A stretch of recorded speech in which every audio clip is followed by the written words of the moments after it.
Christopher Closeup, a look at the people who are shaping tomorrow's world today.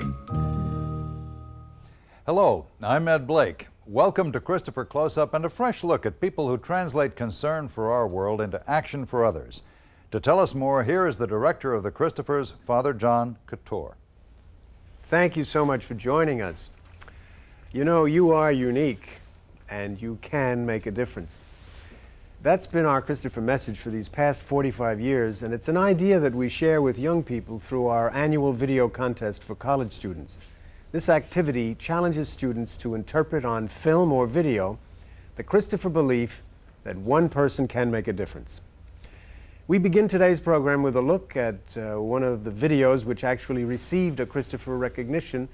Producer Elizabeth Cunningham, a student at New York University, focused her camera on a home for young single mothers and their children. Her winning video is entitled Paraclete, a Bronx Oasis. So let's travel there now. Teenage mothers, children with children. It's a group that one Catholic nun says she was called to help.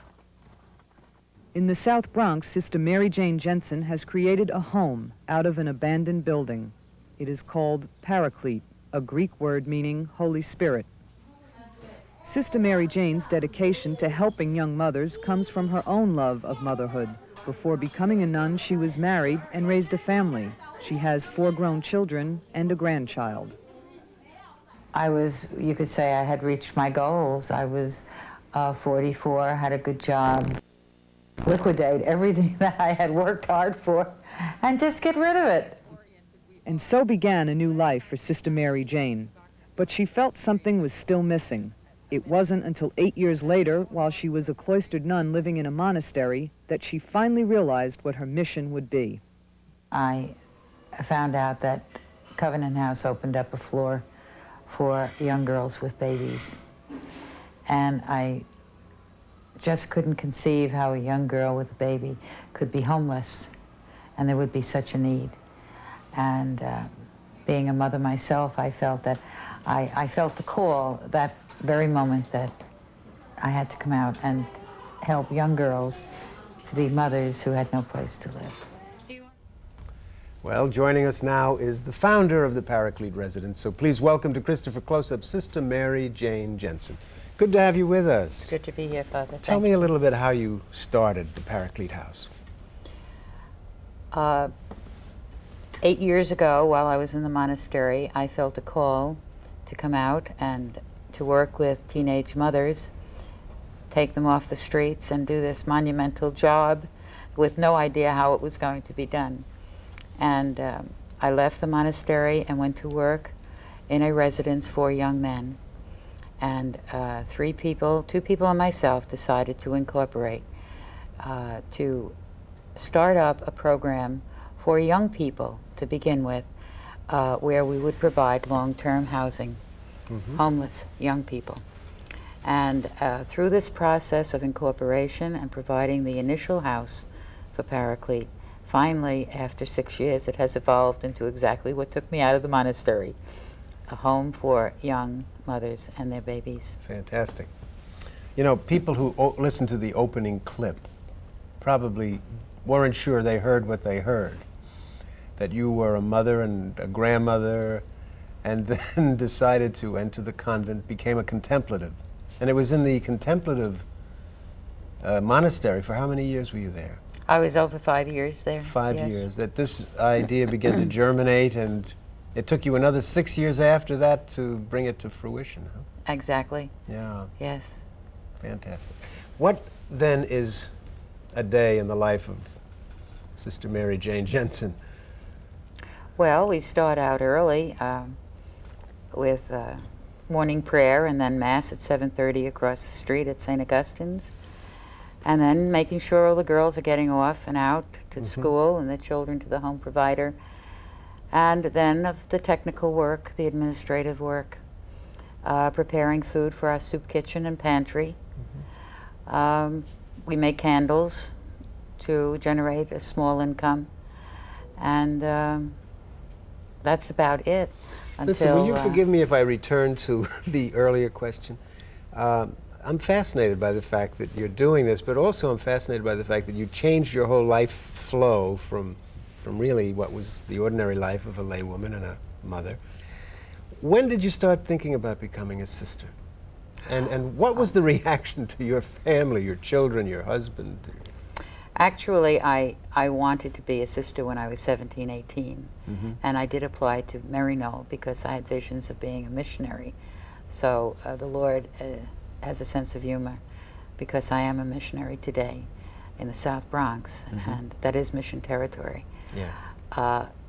There was doubt in my mind at that age as to whether I really did have a vocation, but through my whole life I always felt that I did, and it was something that I really wanted. So the relentless Lord said, well, now is the time. After the children were raised, and I said, well, it isn't too late. And as much as I found raising my children a joy, I have a joy too in doing this. Yeah. Yes. And this particular ministry that you're in, unwed mothers, they used to call them, single mothers, are called, you call them now. Why this particular thing? Why is it the maternal instinct that started you in this direction? Yes. Motherhood is a calling to begin with. Yeah. It's hard work too. Oh, yeah. And in a stable environment with resources and income, it's difficult. But when you don't have those support system, it's next to impossible. Yeah. And that's why so many of them, without the support system, are being separated. Our foster care facilities are being overcrowded, and there's separation from child and mother. Is teenage pregnancy a growing problem? It's rampant. Especially in the Bronx, I would think. Huh? Well, Or it's rampant. It's rampant all over. I think the cultural components of the environment have a lot to do with how much it's publicized. Yeah. When you find a young woman who's about to have her baby, is the function of the Paraclete to find shelter for her? Do you give long-term care or short-term care? And how do you interact with the young women themselves when they come? Our main focus is to take referrals of young girls in high school level, 15 to 18, who are in school or have the desire to be in school. And unlimited stay. They start with us, finish their high school. They're encouraged to go into a college situation for a 2-year associate degree. And then after they're working a year, we help them into permanent housing. Now, if a girl should come with a newborn, which we are bringing one in this week for the foundling, she is given a 10-week period to take care of her baby, go through the process of what we call bonding. We help her to get a home provider, and then immediately we get her into school. She has 1 more year of high school. I see. That way she falls within the pattern of the house. So for 10 weeks she can stay in residence with you? She and then has to. Has to. And stays in residence after that. Then she Would goes she- to school. She'd go to school after she leaves you? No, she stays. They stay. Oh, they I do? have girls with me 5 years. Oh, I see. I wasn't sure It's, how it's a far out. simulation of family. In other Yeah. words, it's grandma taking care of the children. And Do they call you sister or grandma? a lot of them call me mom, Do they? sister, Yeah. mostly. But it's we have provided an environment that simulates family. We live as a family. We interrelate as a family. And we discipline as a family. And their stay is unlimited. What kind of discipline? Well, there are house rules. They have responsibilities in the house, house chores that are Each done. one has to carry their own weight. Yes. Curfew. If they're not cooperative, do they get punished or what? Well, there are some disciplines if they don't cooperate, and if we see that it's not going to be a viable situation, they're asked to leave. I see. Okay, I wondered if you pulled the string on some. And I think to make the whole thing work, sometimes you have to do that. That's right. Well, thanks to our student producer, Liz Cunningham, let's return to Sister Mary Jane's neighborhood. This time, a close-up look at some of the people who call Paraclete residents home. While most shelters and crisis centers take in large numbers of people for short periods of time, Sister Mary Jane felt she would be more effective by working intensively with a small group of women. She carefully selects when filling any of the 11 available spaces at Paraclete. I look primarily for a girl who, first of all, is motivated, has goals, and has the desire to fulfill those goals. Drug-free, and a positive attitude. But perhaps the most important thing Paraclete gives these young women is time. No limit is ever placed on a young woman's stay here. She is allowed the time to finish her education, find a job, and save her money before moving out. In some cases, that can take up to 5 or 6 years. If I wouldn't have came here, I would have had to give my daughter up for adoption. Not adoption, but foster care or something, and I didn't want that. I wanted to be with her because she's my responsibility and I love her. Sister Mary Jane tries to provide a family-type environment. One way she does this is by insisting that everyone sit down to dinner together 4 nights a week. What I like the most is that everybody's together, like when we make any celebration or something, we are so close, and when somebody's depressed, we are for the person. Sister Mary Jane is also a good neighbor. Among other things, she has brought a sense of organization and calm to this street. She helps the neighborhood 100%, a whole lot. That's my love. That is my love. She helps the neighborhood, helps outsiders, she helps everyone. She's a godsend. The main focus of the house, though, remains the young women and children who live here. It is Sister Mary Jane's hope that by providing a loving, supportive environment and the time to grow, these young women will leave here and be ready to support themselves and their children for the rest of their lives. I think we should spend a little more time focusing in on the teenage mother, because once the teenage mother is stabilized, her child will be saved, because she's going to do the same for her child. She's not part of that welfare link that never breaks. And the more links we can break, the better I think our society is going to be. They say the year 2000 looks like it's going to be rich, poor, and the poor are going to be single mothers. Well, that gives us 10 years. We have a lot of hard work to do, and maybe we can disprove that. Wouldn't that be nice in the year 2000 say, they were wrong, you know? They were wrong. Well, we're beginning to learn a little bit more about the Paraclete House, and joining us now is a Paraclete resident. So we welcome to Christopher Closeup, Margarita Dobrodoli. Margarita, welcome. Can you tell me a little bit about what it's like to be a single mother? It's a very difficult situation when you're alone and you're a single mother. It's hard. It's very hard. It's muy difícil. Where are you from originally?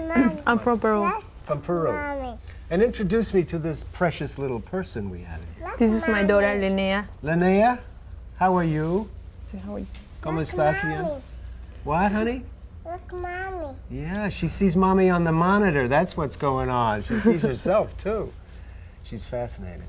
What is it like, then, for you at the Paraclete resident? How are they helping you? We are very close. We are like a family. We're like sisters. And the way we help each other is when we have any kind of problem, we're there for anyone. I think we have up and downs, but we are very close. We are good friends. How did you learn about the residents? A priest that I know for a long time, he told me about Paraclete. I see. And he calls Were you pregnant at the time? Or did I So was you knew fine. about it before you had the child? Yeah. And did you come before you had the child or after? No, before. Before? Yes. So they prepared you for the day, huh? Sister, when you take in a new mother, a mother-to-be, this is your first child, Yeah, she's. Linnea? She's a beautiful little girl. What are some of the things you try to do to reassure them that they're going to be all right? Because they must be quite frightened, huh?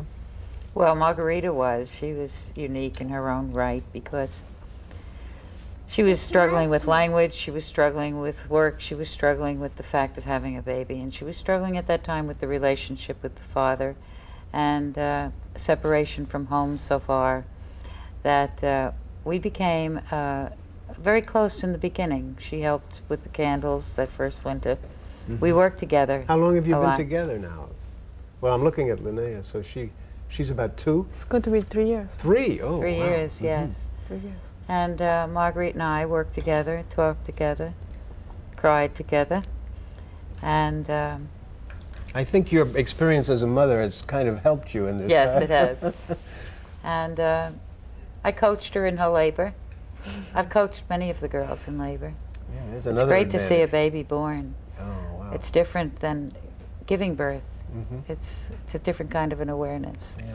The mystery and the wonder of God. It's creation. It's wonderful. How many residents do you have? Right now we have 7 and 8 children, but we can accommodate 10, 11. We don't concentrate on filling the house. We concentrate on the quality of the service that we give. I'm not anxious. I don't have to keep a quota going for a subsidy or anything like that. Yeah. So if we have a good household going, we have 9 girls. That's fine. I don't look for 2 more. Tell me, how do the fathers of the babies participate in this? They participate generally well. Many times the girl isn't in touch with the father. Very often there's a break there before the birth of the baby. And that's where our support comes in, to know that people do care and she's not all alone. Yeah. Many of them have broken contacts with the father. Are you getting any government help? No, no. The only finances that we get through the government is for our food pantry and soup kitchen. And that's for food. Otherwise, the residence operates totally on the contributions of the girls through their income maintenance and private donations. Do you think the synagogues and the churches are doing enough for this world of ours in terms of these young people? Well, to be honest, Father, I haven't looked into it at depth to make a good judgment on that. I do feel that when people are taking public money, the restrictions on how they operate are very affected. So you'd prefer not to take public money? Oh, most certainly. Don't want any? Don't want it. Why? Well, it gives us the freedom to operate, living the gospel message out. We're pro-life. We don't have to take a girl for a year and tell her that subsidy is up, she has to leave. Any Tier 2 housing that's subsidized is only up to 1 year. Yeah. Linnea left the scene. I noticed she just fled right off into the arms of one of our stage directors. I think she likes the men, don't you think? What is expected of you as a resident? What is asked of you when you come in? You're just not coming into a place where you can sit around, I think. Oh, follow the rules. Yeah, some of the rules. What are the rules? Well, the rules are simple, very easy to handle. Some of the rules is, keep your room clean. Stay at home at 10 o'clock in the night. They're simple to do it. And with respect to caring for your own child, well, that comes naturally, I suppose, but you're also pitching in with one another, helping one another? Yeah, we do. Yeah. We do. What has the Paraclete residence really done for you? How would you describe it?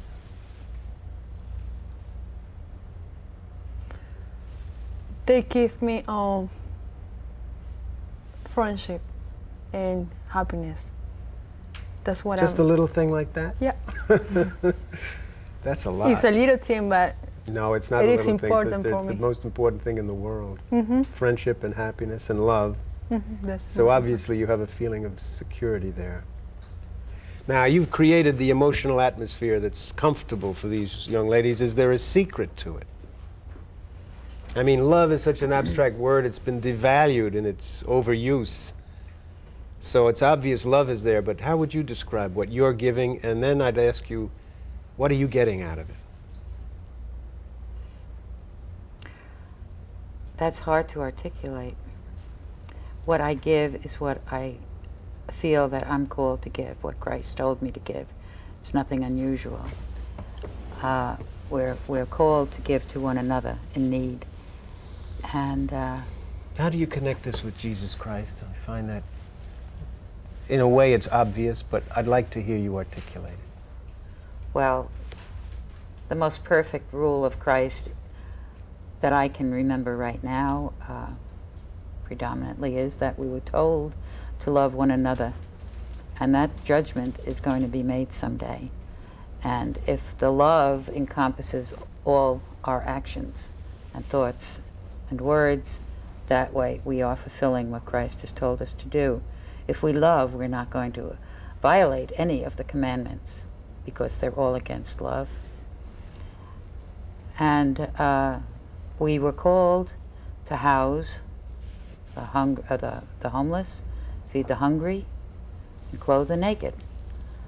And this is what we're called to do today. Now, I've taken you down another track, but I found that helpful. What have the young women done for you or given you? What have you received in return for your caring? Don't be modest. They always ask, well, actually, you can't look when you're in this particular function, you cannot look for a return. The reward is in the doing of it. And I keep reminding myself that because we have met many hard times in the house, and Margarita can attest to that. There is no such thing as the perfect situation. We've had many rocky roads, many situations that caused a lot of pain. And therefore, to say, what is the return? The return is in the doing of and the living out of the function. Do you get involved with their families, sort of creating a wider support system for them? Try to.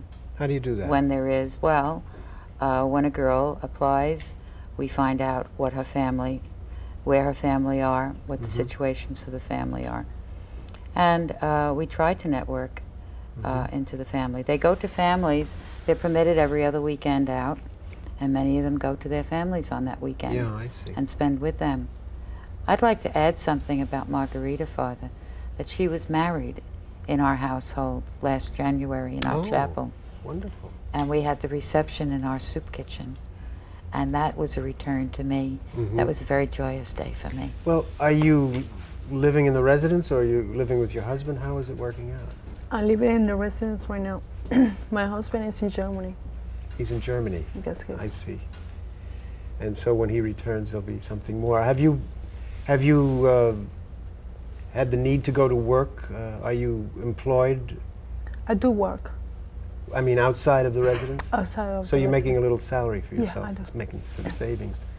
Were you perhaps one of the young women who had to return to school? Were you involved in any school program? I'm going to start school for English. And maybe next year I'm going for fashion designer. Fashion designer, that sounds kind of glamorous. Yeah. You have the makings of a glamorous fashion designer with a little beautiful baby named Linnea. She's going to be one herself. I think maybe she'll be an actress. So you're hopeful about the future, sister, are you? Yes, The I way am. you're, I mean, think of all the labor and pain you've gone through to make it happen, bring it to this point. So you're pretty well organized now. Yes, the work is in place. Yeah. The house is pretty much in place. The only thing that isn't quite fully in place is the community that I'm looking for. What do you mean by that?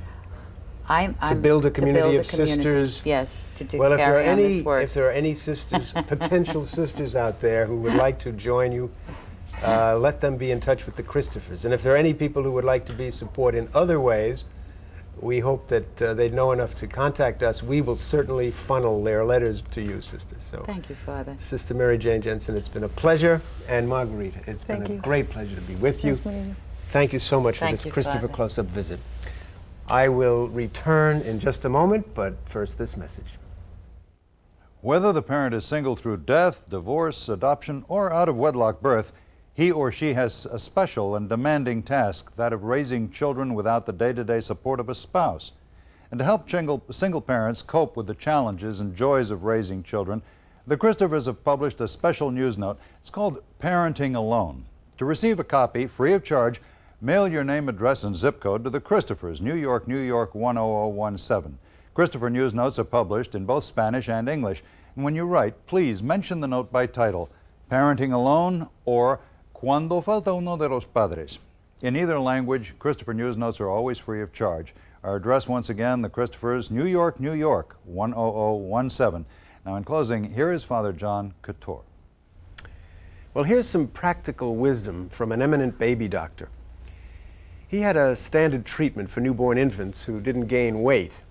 When he came upon such a baby during his hospital rounds, he would pick up the baby in his arms and hug it.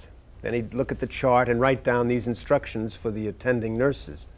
This baby is to be loved every 3 hours. And you know what? In a short time, those babies began to eat more and gain weight. But newborns aren't the only ones who need a hug now and then. We grown-ups need hugs too. And doctors agree that many of our ills result from feelings of insecurity or loneliness. A little hug now and then can go a long way. So whenever you get the chance, remember to embrace and encourage those who are closest to you. And here's a little hug from me to you. Thank you so much for joining us today. Goodbye for now, and God bless you.